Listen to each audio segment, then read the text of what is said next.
O Salmo 126. No versículo 5 diz uma frase surpreendente. Esse salmo certamente foi redigido por ocasião do retorno de Israel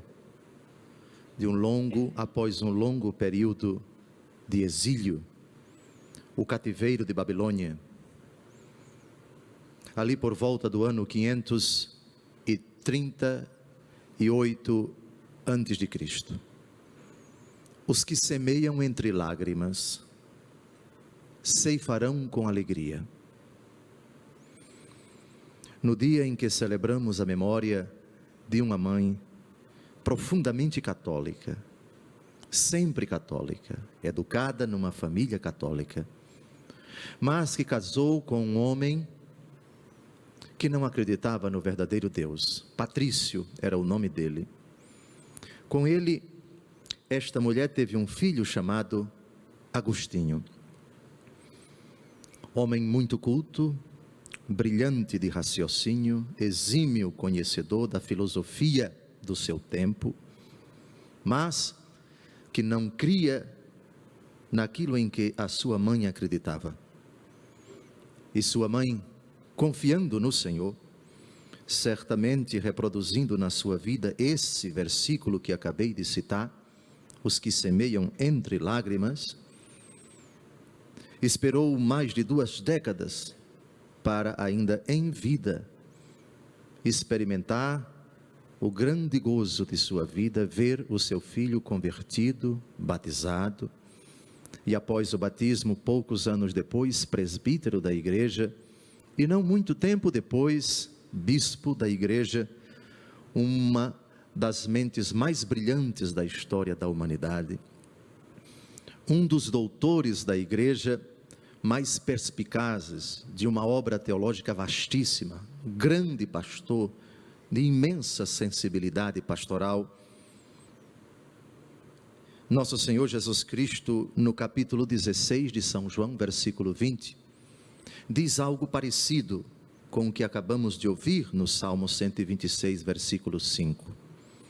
Vós chorareis e vos lamentareis, mas o mundo se alegrará.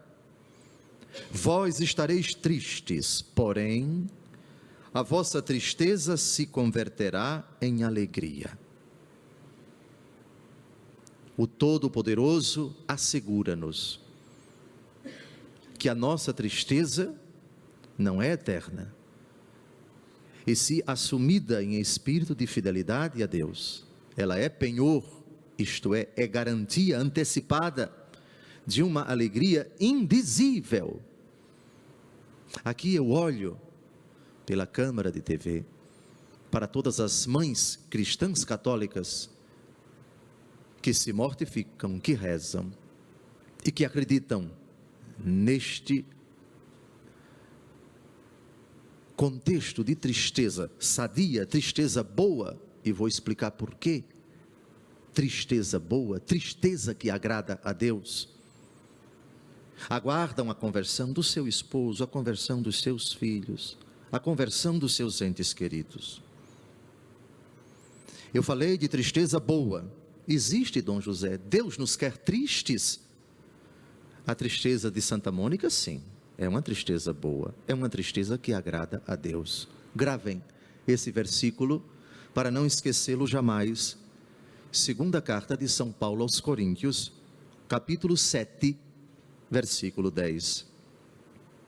A tristeza, segundo Deus, produz um arrependimento salutar que não traz arrependimento. Mas a tristeza, segundo o mundo, produz a morte. Portanto, há 2 tipos de tristeza, uma segundo Deus, outra segundo o mundo.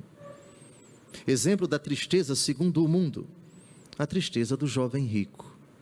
Bom mestre, que devo fazer para ganhar a vida eterna? Por que me chamas bom? Só um é bom. Obedeça aos mandamentos.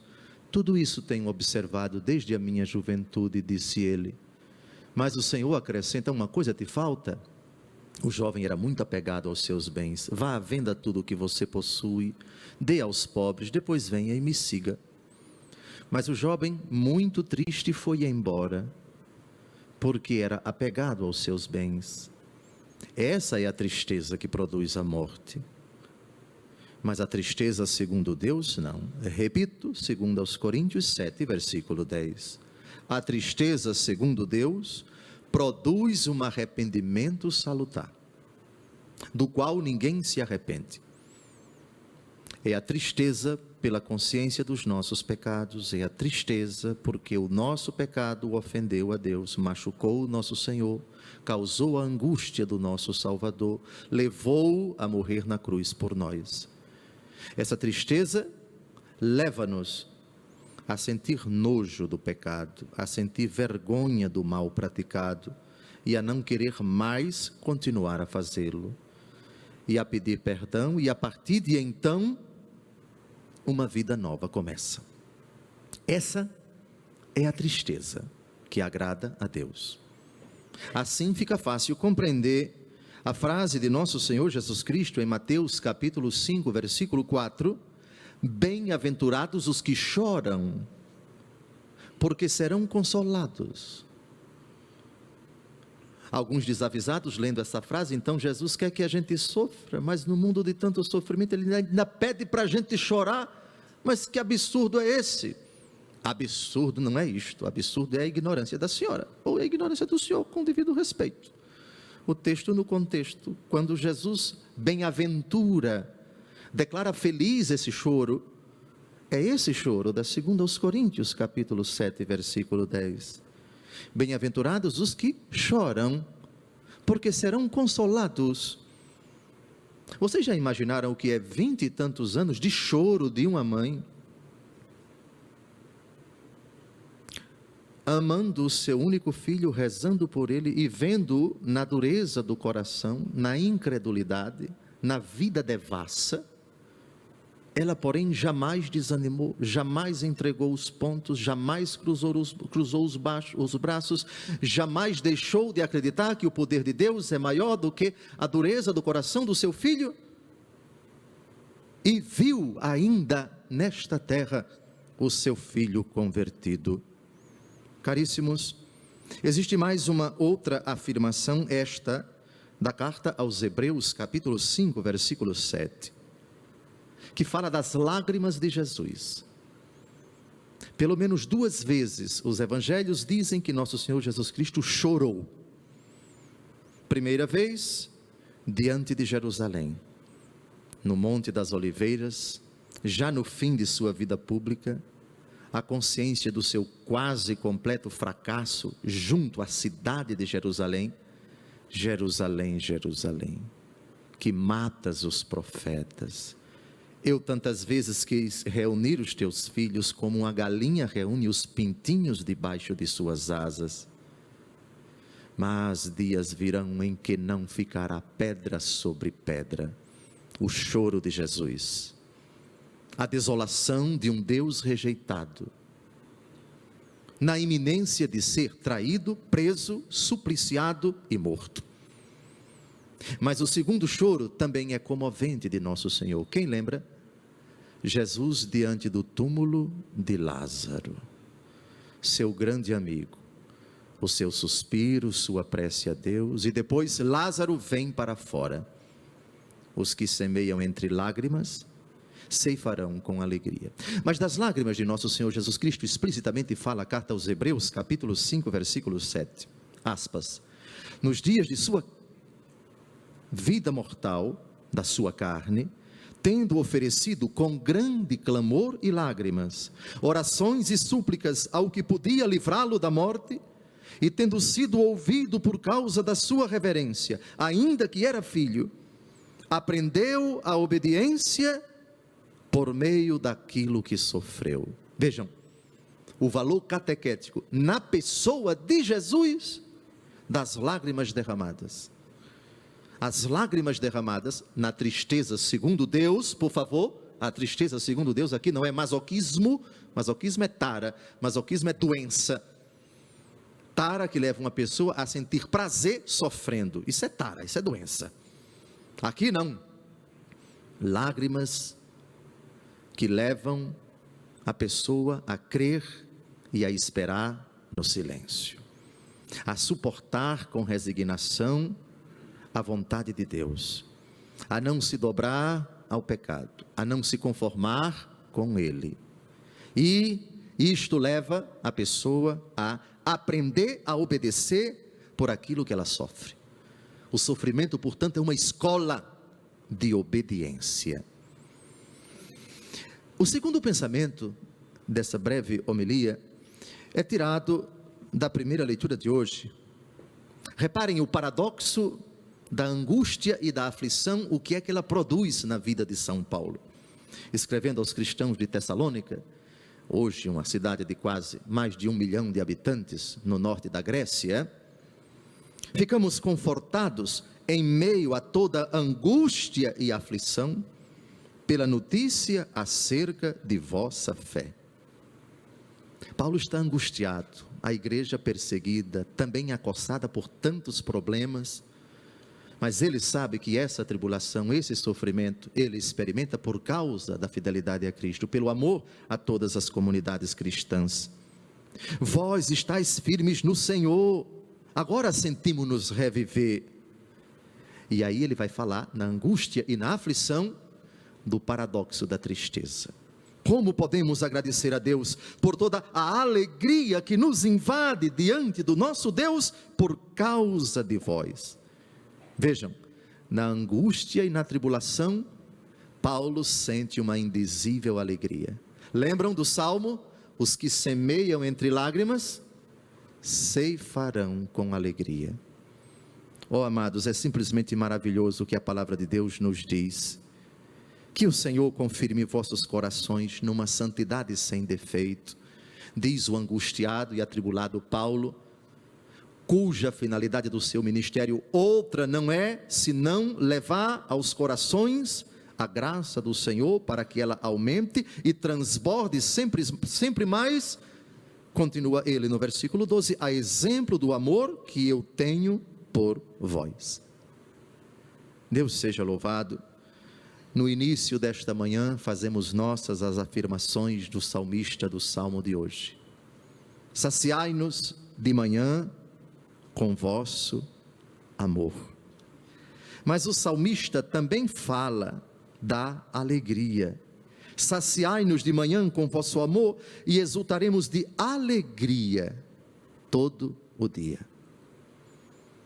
Que bom começar o dia experimentando essa alegria.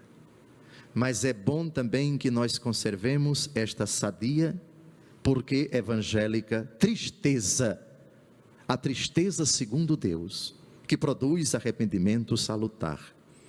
Ficai atentos, diz Jesus no evangelho de hoje. Porém, o evangelho de hoje, que conclui-se com essa afirmação misteriosa de Jesus, a respeito do servo que negligencia, pensando, meu Senhor está demorando, e começa a bater nos companheiros, a comer e a beber com os bêbados. O Senhor afirma, o Senhor desse empregado virá no dia em que ele não espera, e na hora em que ele não sabe. A alegria do mundo, a alegria que negligencia o dever de conversão, a alegria que leva a pessoa a brincar com sua obrigação, com sua necessária e imperiosa ordem recebida por Deus para vigiar, a alegria passageira, a alegria frugal, a alegria efêmera, a alegria do mundo, a alegria que está imbuída de um espírito de pecaminosidade, de perversidade e, portanto, de condenação. Ali haverá choro e ranger de dentes. Eu comecei falando da alegria, mas também do choro. Os que semeiam entre lágrimas ceifarão com alegria, mas no inferno também tem lágrimas, choro e ranger de dentes. Aliás, de novo, a afirmação de nosso Senhor, e com ela eu termino a homilia. Vós chorareis e vos lamentareis, e o mundo se alegrará. O choro de quem não se conforma com o mundo, de quem não se conforma com o pecado, o choro de quem se entristece com aquilo que ofende a Deus, o choro que é ridicularizado pelo mundo, o mundo se alegrará, zombando de Jesus, desprezando Jesus, ridicularizando Jesus, numa busca desenfreada pelo prazer que condena, que aliena, que perverte, que subjuga, que desmoraliza, que desmerece, que rebaixa a natureza humana. E o cristão diz: não, esta alegria não. Mas a alegria que brota de uma contida repulsa e uma firme convicção de que eu não posso ser do mundo, mesmo estando nele. Eu vos peço que não os tireis do mundo, mas que os livres do maligno, diz Jesus no capítulo 17 de São João.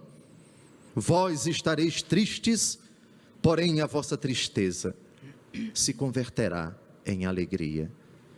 E recordo a última frase de Santa Mônica no livro Confissões de Santo Agostinho, uma cena muito comovente na cidade de Ostia Tiberina, hoje Ostia de Lido, a 40 quilômetros de Roma, os dois conversando e a mãe, já idosa, poucos dias antes de morrer: meu filho, o que é que eu estou fazendo ainda nesta vida? Tudo o que eu quis, tudo o que eu pretendi alcançar, eu alcancei, ver o meu filho cristão católico, que Deus me leve.